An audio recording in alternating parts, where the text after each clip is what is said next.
சாரதி லா ஸ்டடீஸில் அடிக்கடிக்கு கேட்கக்கூடிய கொஸ்டினாக இதை நம்ம பார்க்குறோம். Union, state and concurrent list பார்த்திங்கன்னா தனித்தனியாக கேட்கறதுக்கு உண்டான வாய்ப்புகளும் இருக்குது. இல்லைனா பிக் கொஸ்டினில் வரும்போது, அதாவது unitary form of government and federal form of கவர்மெண்ட்னு வரும்போது இந்த கான்செப்டை மூணுத்தையும் நம்ம எழுத கடமைப்பட்டிருக்கோம். அதே போல் தனித்தனியாக கேட்கும்போதும் அதை லைட்டாக டச் பண்ணிவிட்டு இதற்குண்டான விஷயத்தை மட்டும் எழுதுனா போதும். மொத்தம் 3 லிஸ்ட் இருக்குதுன்னு தெரியும் நம்மளுக்கு. ஒன்று பார்த்திங்கன்னா யூனியன் லிஸ்ட்டு, சென்ட்ரல் லிஸ்ட்டுன்னு கூட சொல்லுவாங்க. அதில் 97 கான்செப்ட் இருக்குது, 97 விஷயங்கள் அதில் இருக்குது. ஸ்டேட் லிஸ்ட்டு, மாநிலங்கள் லிஸ்ட்டு, மாநிலங்களுக்கு சொந்தமான அந்த லிஸ்ட்டு பார்த்திங்கன்னா 66 இருக்குது. கன்கரண்ட் லிஸ்ட்டு, இரண்டிற்கும் பொதுவான லிஸ்ட்டு 47 இருக்குது. இதுதான் பார்த்திங்கன்னா லிஸ்ட்டுக்கான கான்செப்ட். தனித்தனியாக உங்களுடைய சிறு வினாக்களில் கேட்குறதுக்கு வாய்ப்பு இருக்குது. நோட் பண்ணிக்கிங்க. இந்த நம்பர்ஸ் ரொம்ப ரொம்ப முக்கியம். ஓகே, இந்த இடத்துல ஒரு சின்னதாக ஒரு டயக்ராம் ஒன்று போட்டிருக்கு. என்ன அப்படின்னு பார்த்தீங்கன்னா, கன்கரண்ட் லிஸ்ட்டுடைய கான்செப்டை இந்த இடத்துல டிஸ்கிரைப் பண்ணியிருக்கு. இவர்களுக்கு பார்த்தீங்கன்னா தெளிவாக போட்டாச்சு. யூ மீன்ஸ் யூனியன் லிஸ்ட், இது S means state list. So ரெண்டுத்தையும் இந்த இடத்துல போட்டுவிட்டேன் நான். கன்கரண்ட் லிஸ்ட்டில் கீழே போட்டுவிட்டு இந்த ஏரோ மார்க் பார்த்திங்கன்னா ட்ராவல் ஆகுது பாருங்கள். எதை நோக்கி ட்ராவல் ஆகுது பார்த்திங்கன்னா, கிட்டத்தட்ட யூனியன் கவர்மெண்ட்டை நோக்கி தான் ட்ராவல் ஆகுதே கண்டி. ஸ்டேட்டை நோக்கி ட்ராவல் ஆனாலும் டக்குன்னு பார்த்திங்கன்னா அந்த சைடில் பயாஸ் ஆகிடுது.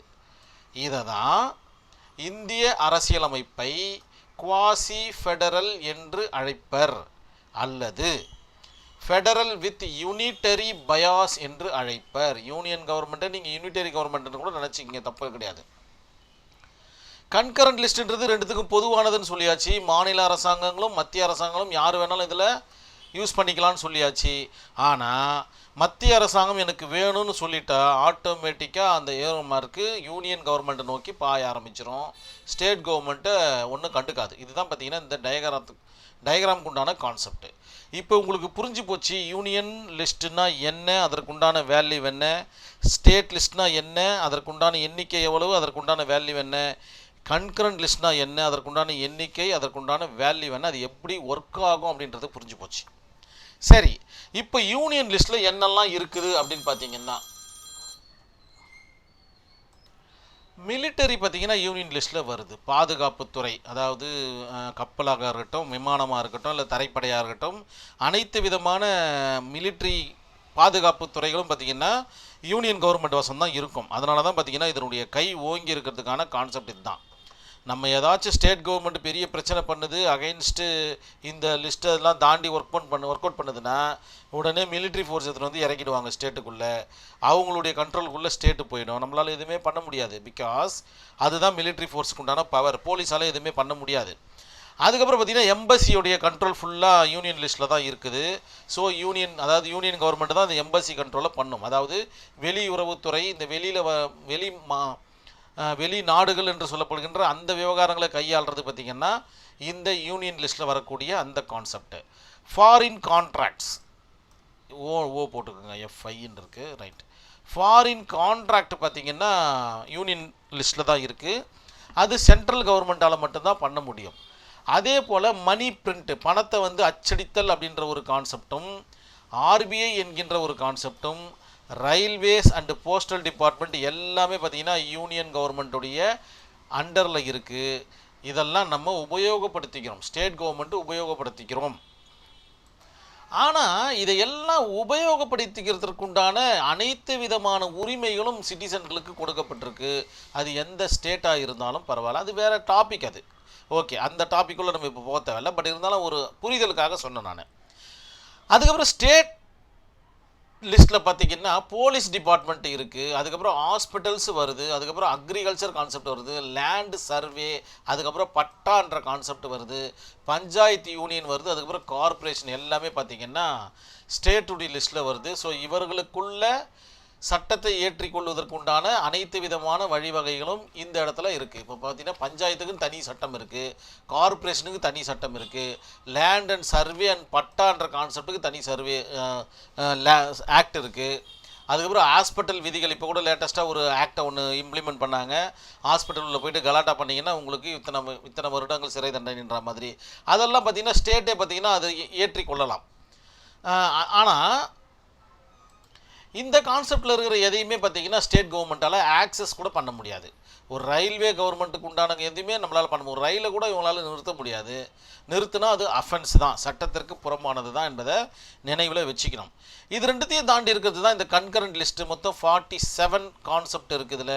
அது என்ன கான்செப்ட்ன்றதுன்னு பார்த்தீங்கன்னா வாட்டர் ரிசோர்ஸு, அதாவது தண்ணீர், குடிநீர், இந்த மாதிரியான விவகாரங்கள்லாம் பார்த்திங்கன்னா கன்கரண்ட் லிஸ்ட்டில் இருக்குது.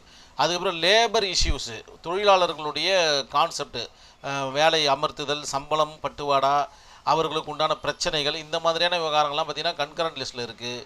எஜுகேஷன், இது பெரிய பேசும் பொருளாக இருக்குது. எஜுகேஷன் இதுக்கு முன்னாடி பார்த்திங்கன்னா மாநில பட்டியலில் இருந்தது, ஸ்டேட் லிஸ்ட்டில் இருந்துச்சு. ஒரு எமர்ஜென்சியை கொண்டு வந்து எஜுகேஷனை தூக்கின்னு போயிட்டு கன்கரண்ட் லிஸ்ட்டில் போட்டுட்டாங்க. அதன் அடிப்படையில் தான் இப்போது இந்த நீட்ன்ற கான்செப்டோ இல்லை எஜுகேஷன் கான்செப்டோ ஃபுல்லாக சென்ட்ரல் கவர்மெண்ட்டுடைய கண்ட்ரோலில் இருக்குது. ஏன்னா சென்ட்ரல் கவர்மெண்ட்டு எனக்கு வேணும்னு கேட்கும்போது ஸ்டேட் கவர்மெண்ட்டால் எதுவும் பண்ண முடியாது.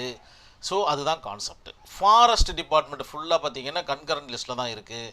இந்த மேரேஜு, டிவோர்ஸு, இந்த மாதிரியான விவகாரங்கள் எல்லாமே கன்கரண்ட் லிஸ்ட்டில் தான் இருக்குது. தேவைப்படும் பட்சத்தில் மாநில அரசாங்கங்களோ அல்லது மத்திய அரசாங்கங்களோ அவர்களுக்கு உண்டான சட்டத்தை ஏற்றிக்கொள்ளலாம் அப்படின்னு சொல்கிறது தான் இந்த கான்செப்ட். கண்டிப்பாக இந்த கான்செப்ட் உங்களுக்கு புரிஞ்சிருக்கும். வித் த ஹெல்ப் ஆஃப் இந்திய அரசியலமைப்பு, குவாசி ஃபெடரல் அல்லது ஃபெடரல் வித் யூனிட்டரி பயாஸ். இது பாருங்கள், 3 வீடியோவில் கண்டினியூவாக வருதுன்னா இதோடைய முக்கியத்துவத்தை மட்டும் பாருங்கள்.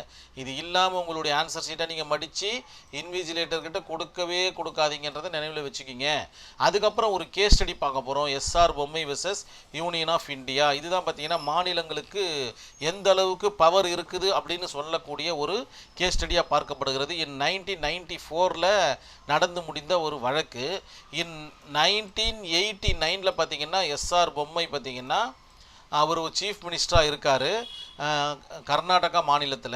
அவருக்கு பார்த்திங்கன்னா பெரும்பான்மை இல்லாமல் போய்க்குது. ஒரு பெரும்பான்மை இல்லாத போனதுனால உடனே என்ன பண்ணுறாருன்னா ஆளுநர் வந்து ஆர்டிக்கல் 356 பயன்படுத்தி அந்த கவர்மெண்ட்டை கலைச்சுடுறாரு. இவங்க இந்த கவர்மெண்ட் என்ன பண்ணுது பார்த்தீங்கன்னா கலைக்கப்பட்ட கவர்மெண்ட்டு ஆனரபிள் சுப்ரீம் கோர்ட்டு நாடுது. சுப்ரீம் கோர்ட்டு சொல்கிறாங்க தெளிவாக, இந்த மாதிரி இவர்களுக்குள்ள ஒரு ரெசல்யூஷன் பாஸ் பண்ணாமல் நீங்கள் கலைச்சது தப்பு தான். ஏன்னா அவர்களை வந்து நீங்கள் கேட்டு அறிஞ்சிருக்கணும். சட்டமன்றத்தில் பார்த்திங்கன்னா மாநிலம், அதாவது மெம்பர்ஸை வந்து நிரூபிச்சிருக்கணும், இத்தனை பேர் எங்களுக்கு பெரும்பான்மை இருக்குது நிரூபிச்சிருக்கணும். இந்த மாதிரியான கான்செப்ட்லாம் சொல்லப்பட்டு அந்த தீர்ப்பை பார்த்திங்கன்னா கொடுத்துட்றாங்க. இதனால் பார்த்திங்கன்னா சென்ட்ரல் கவர்மெண்ட்டுடைய அந்த ஒரு வலிமை பார்த்திங்கன்னா சற்று குறைவாக இருக்குது அப்படின்ற மாதிரி சொல்லப்படுது.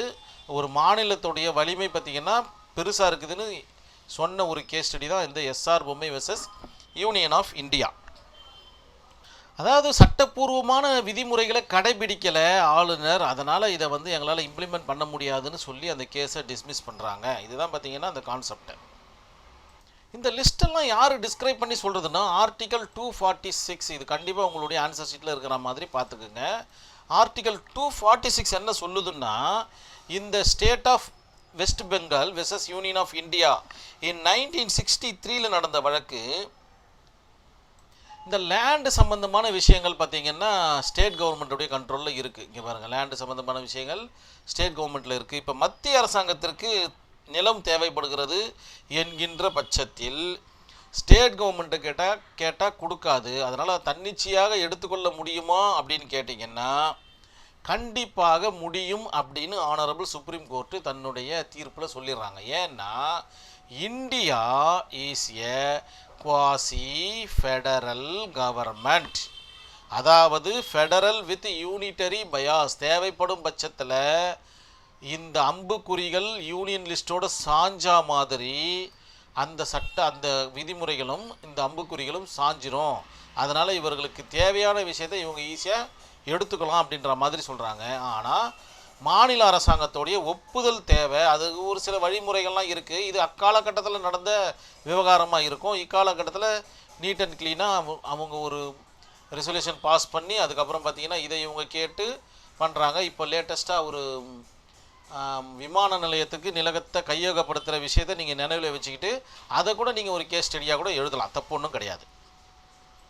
என்ன தீர்ப்பு சொல்கிறாங்க இந்த கேஸ் ஸ்டடியில் அப்படின்னு பார்த்தீங்கன்னா, இந்தியா என்பது கூட்டாட்சி நாடு தான், ஃபெடரல் கண்ட்ரி தான், நாங்கள் ஒன்றும் இல்லைன்னு சொல்லலை. ஆனால் சர்வாதிகாரம் மத்திய அரசிடம் தான் இருக்குது, மாநில அரசாங்கத்திடம் இல்லை. அதனால் அவர்கள் கேட்டால் நீங்கள் கொடுத்து தான் ஆகணும் அப்படின்ற மாதிரி தீர்ப்பை சொல்லிடுறாங்க. State of West Bengal versus Union of இந்தியாவிலேருந்து.